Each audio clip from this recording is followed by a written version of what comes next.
Merhaba, tutaj Magda z kanału Kawa po turecku I ja w końcu. i Nuri, oczywiście. Dzisiaj zapowiadane już dość dawno Q&A z okazji 50 000 subskrypcji. O, to już dawno. Trochę czasu minęło, ale byliśmy w Polsce, były wakacje, więc dlatego się przedłużyło. Ale dzisiaj w końcu już odpowiemy na Wasze pytania. Zapisałam je sobie. Oczywiście nie damy rady odpowiedzieć na je wszystkie, strasznie dużo ich przyszło, więc po prostu wybrałam te, które miały najwięcej lajków, albo te, które się najczęściej powtarzały i na to odpowiemy. Gotowy? Tak, gotowy. Pierwsze pytanie. Jak odbieracie Polskę po 2 latach nieobecności? Czy coś się zmieniło?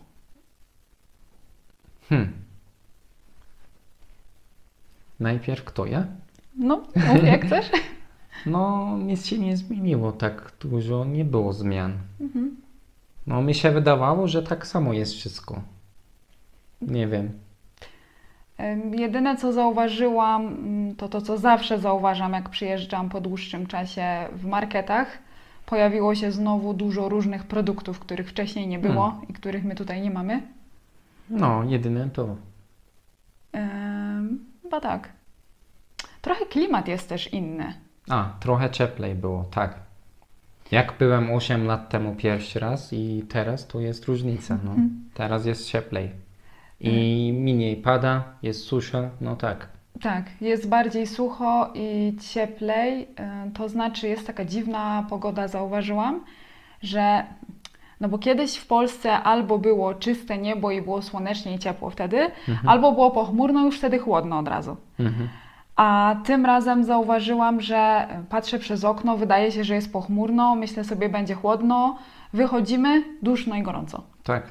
Więc taka zmiana trochę w klimacie. Klimat się zmieni, wiadomo. Co roku coraz cieplej.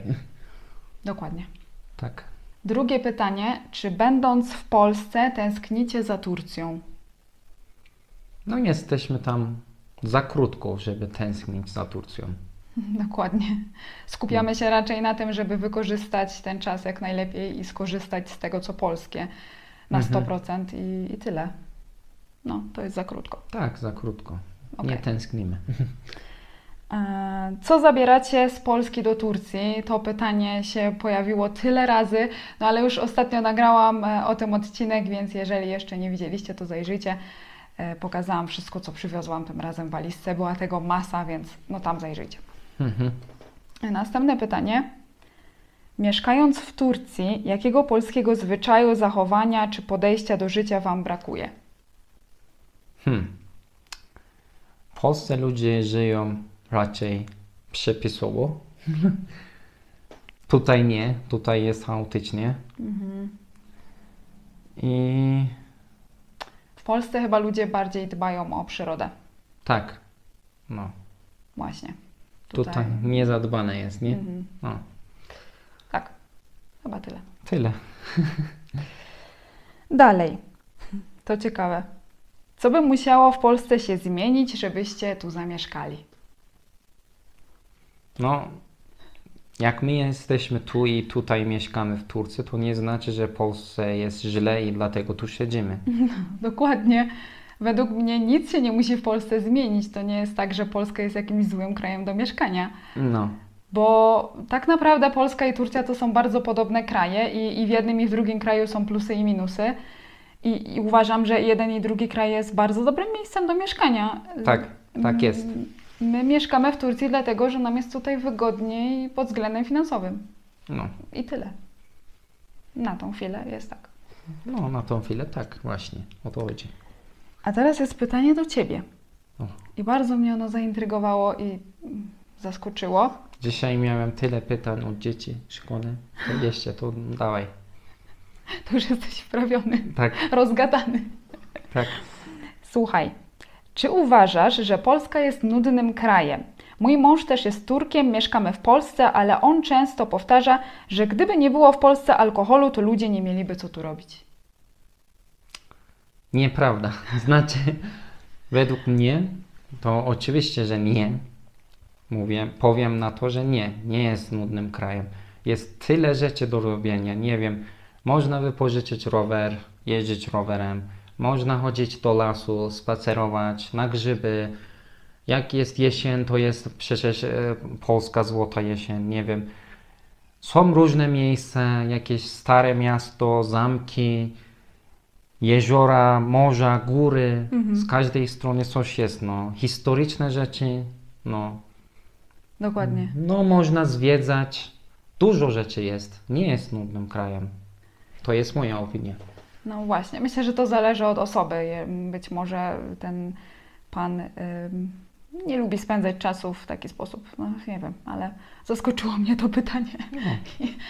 Poczułam się trochę urażona jako Polka, szczerze mówiąc. Nie, też uważam, że Polska jest bardzo ciekawym krajem i Tak. zawsze można sobie znaleźć jakieś zajęcie. No.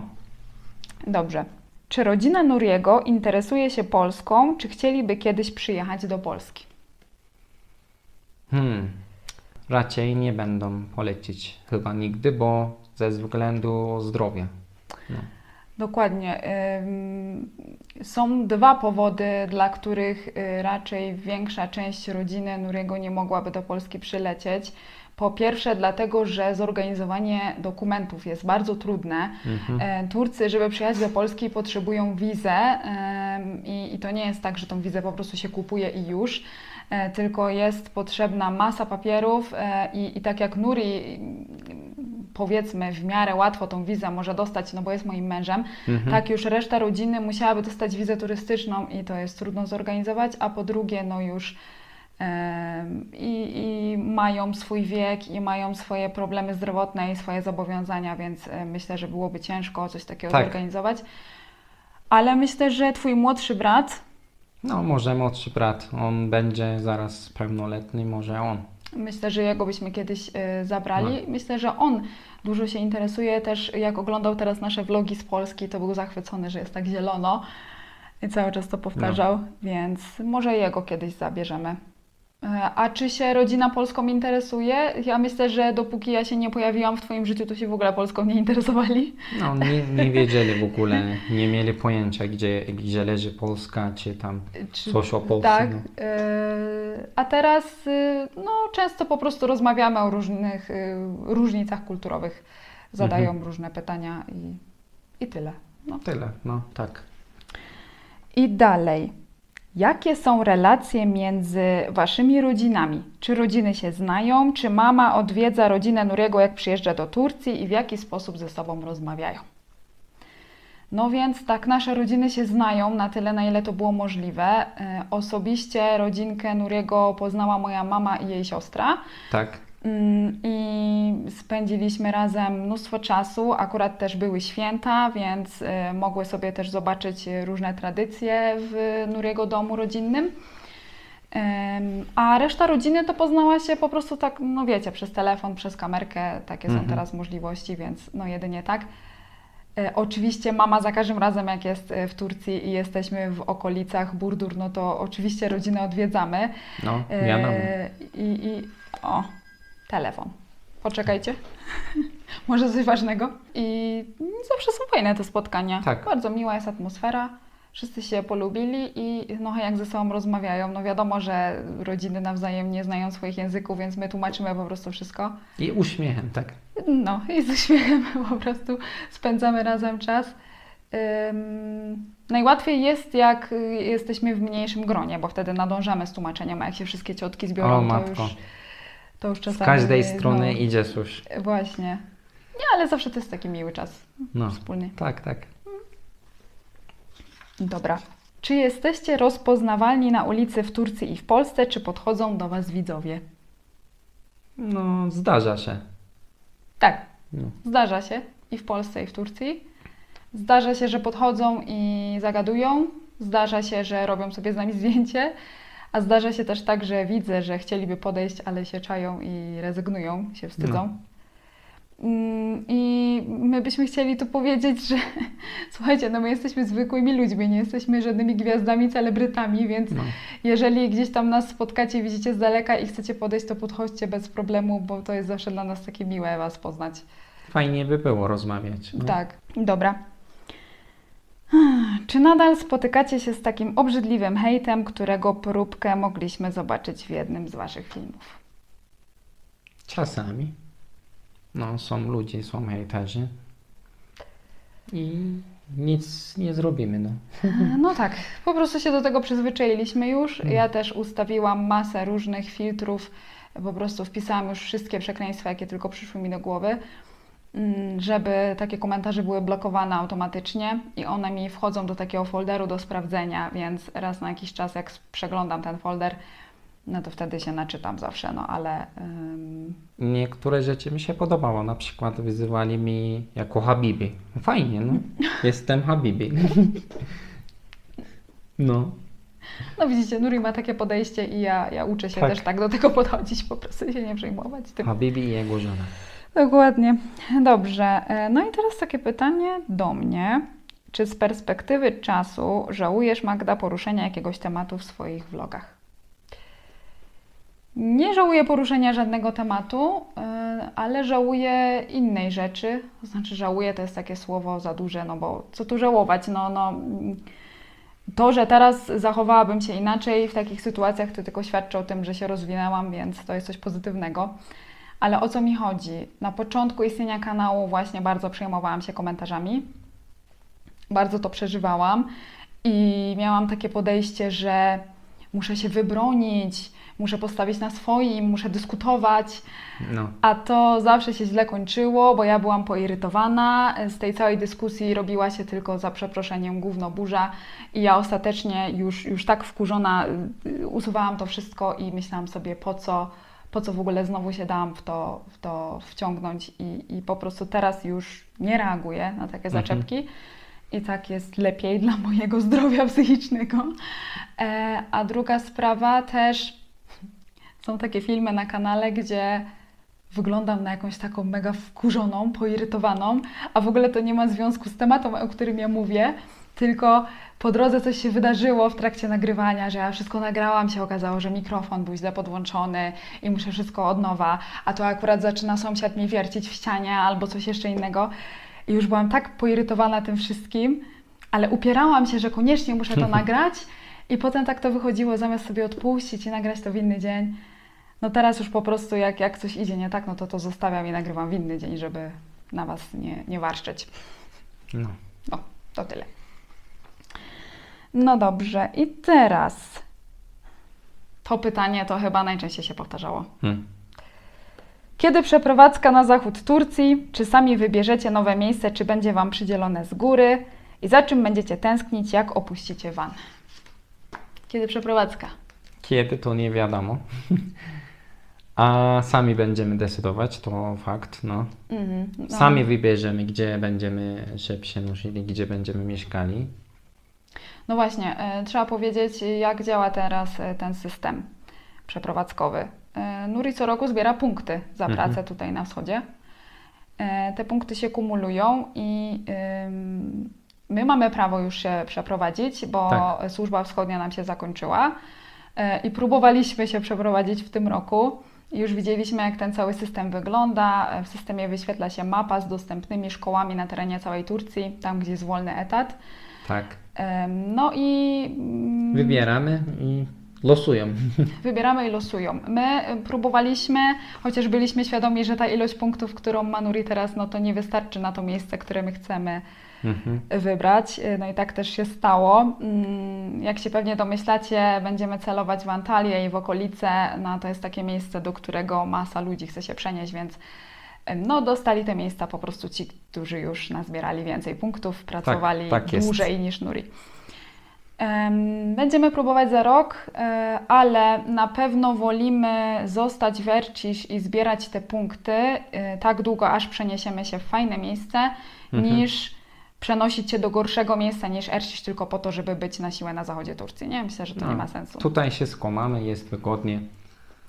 Dokładnie, więc tak postanowiliśmy. Czekamy po prostu, aż dostaniemy to miejsce, które chcemy.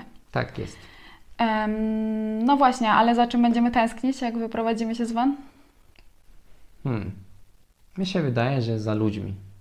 Tutaj mamy znajomych, przyjaciele. Tak, poznaliśmy masę bardzo ciekawych ludzi. Tak. Więc no zawsze za ludźmi się tęskni. Ale myślę też, że za tym jeziorem. To jezioro jest przepiękne. No. Tak, właśnie. Tutaj natura to...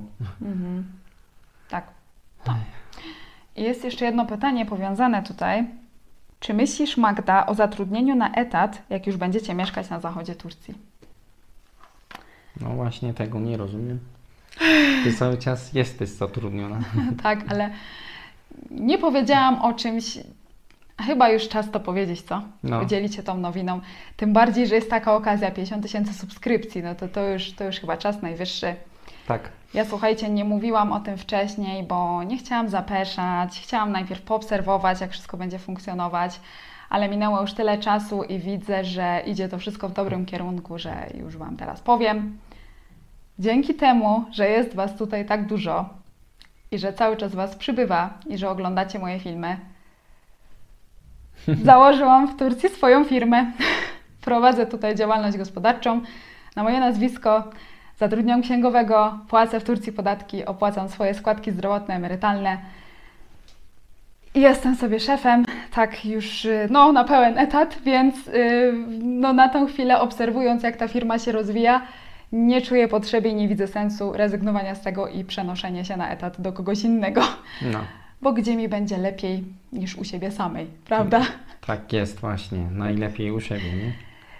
I słuchajcie, to był stresujący proces, dlatego że jak wiecie, ja nie mam jeszcze tureckiego obywatelstwa, więc jako obcokrajowiec w Turcji, żeby móc założyć firmę, musiałam się ubiegać o pozwolenie na pracę i załatwiać masę różnych papierów i przejść różne rozmowy i w izbie handlowej, i kontrolę z urzędu skarbowego, i rozmowy w banku i tak dalej.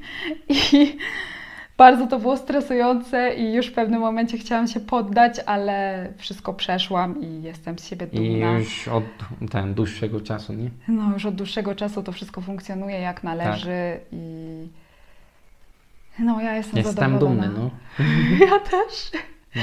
Nie sądziłam, że to kiedyś nastąpi, ale tak jest. I jeżeli Wy też jesteście ze mnie dumni i chcecie tą firmę wspierać, no to po prostu zostawiajcie łapki w górę i komentarze dla zasięgu. Nie oglądajcie.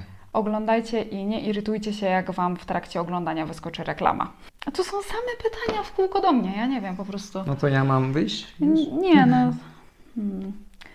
Czy nie jesteś, Madziu, trochę samotna w Turcji, skoro mówisz, że nie masz tam żadnej przyjaciółki? Aha, no to opowiadaj. Słuchajcie, przyjaciel to jest dla mnie osoba bardzo bliska, jak rodzeństwo, której można wszystko powiedzieć, w 100% zaufać. Ja nie jestem w stanie nazwać przyjaciółką każdej koleżanki, którą mam tutaj. Ja mam swoje przyjaciółki takie prawdziwe, naprawdę jeszcze z Polski i z nimi utrzymuję na co dzień kontakt. A tutaj jest mi ciężko, w ogóle uważam, że w takim już życiu dorosłym ciężko zawrzeć takie bliskie przyjaźnie, a już w ogóle w obcym kraju. Ale to, że ja tutaj nie nazywam nikogo swoją przyjaciółką, to nie znaczy, że ja tutaj nie mam znajomych, bo my mamy tutaj masę znajomych i często się spotykamy z nimi, tylko po prostu ja na te spotkania nie zabieram kamery, dlatego Wy tego nie widzicie. No. Ale to nie jest tak, że my cały czas siedzimy zamknięci w domu. Ale też z drugiej strony ja jestem taką osobą, że ja lubię być sama w domu, lubię swoje własne towarzystwo, ja w taki sposób ładuję baterię, więc absolutnie nie jestem samotna, nie. I tu jest pytanie, powiedzcie, jak to było z nauką języków, jak Nuri nauczył się polskiego, jak Magda tureckiego. No ale my już mówiliśmy. O tym też był filmik, no. Właśnie. Był osobno filmik o tym, jak ja nauczyłam się tureckiego i osobny, jak Nuri nauczył się polskiego i wrzucę Wam to w przypiętym komentarzu, tam sobie zobaczcie. Ale po prostu tak, bez książki, bez niczego, sobie porozmawialiśmy i tyle. Tak, z życia, z powietrza. Z życia, z powietrza, właśnie. No. I teraz ostatnie pytanie już. Przepis na udany związek. Jakie rady dalibyście początkującej parze międzynarodowej? To jest pytanie trudne, bo każdy związek jest inny. Nie ma tak... Przepisu? Przepisu nie ma. Nie wiem, u nas się udało, u kogoś, nie wiem, może być inaczej. Dokładnie. Nie ma przepisu na udany związek, który by się sprawdził u wszystkich, ale są rzeczy, jeżeli chodzi o pary międzynarodowe, na które moim zdaniem należy zwrócić uwagę. Kompromis? Tak. Na pewno ważny będzie kompromis, będą trudności, będzie Tak. trudniej niż w związku z osobą ze swojego kraju, to na pewno. No, I dla mnie ważne po pierwsze jest to, żebyście od początku znali chociaż jeden wspólny język, w którym możecie się porozumieć, się poznać dobrze. tak jest. A po My dru- mieliśmy po angielsku, nie? Tak, Rozmowy na wtedy. początku. Tak. A po drugie, myślę, że warto przed podjęciem jakichkolwiek poważnych decyzji zobaczyć swojego partnera, partnerkę, jak on się zachowuje w swoim otoczeniu, w swoim kraju, wśród swoich bliskich. Tak, to też ważne bardzo. No. I Nie? zawsze trzeba pamiętać, że jedna osoba musi się przeprowadzić do innego kraju. Tak. I nie wiadomo, która to będzie osoba, bo można sobie No. planować tak, a potem wyjdzie inaczej, nie? Więc obie osoby muszą być gotowe na przeprowadzkę. No my chcieliśmy najpierw w Polsce, się nie udało, teraz jesteśmy tu, potem nie wiadomo też. No to taki związek, no takie minusy są, plusy też są. No właśnie. Ktoś musi po prostu decydować i żyć w innym kraju. Albo ona, nie wiadomo. Dokładnie. Ale kompromis to jest najważniejszą rzecz, bo to jest inna kultura. Całe życie się chowała ta osoba gdzieś indziej, nie u tamtego w danym kraju, nie? Inny język, inna religia, inne osobowości. Tak. Wszystko jest inaczej, nie? Jedzenie, nie wiem, podejście do tematów, to na przykład. Ja patrzę na jakiś temat inaczej, Magda patrzy z innej perspektywy. Czasem ja jestem zdziwiony, czasem ona, Tak. bo każdy inaczej podchodzi. No, I trzeba się dogadać. no trzeba się zrozumieć. Nie od razu ocenić kogoś, tylko zrozumieć, czemu ona tak robi, albo czemu on tak robi. Nie? I przede wszystkim też myślę, nie krzyczeć nigdy na siebie, No, tylko rozmawiać. Dużo rozmawiać. to jest przepis. No, No i tyle. Wszystkie pytania już były. tak.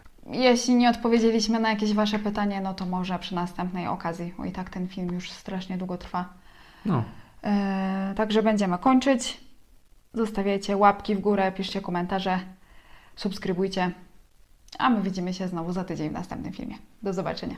Görüşürüz.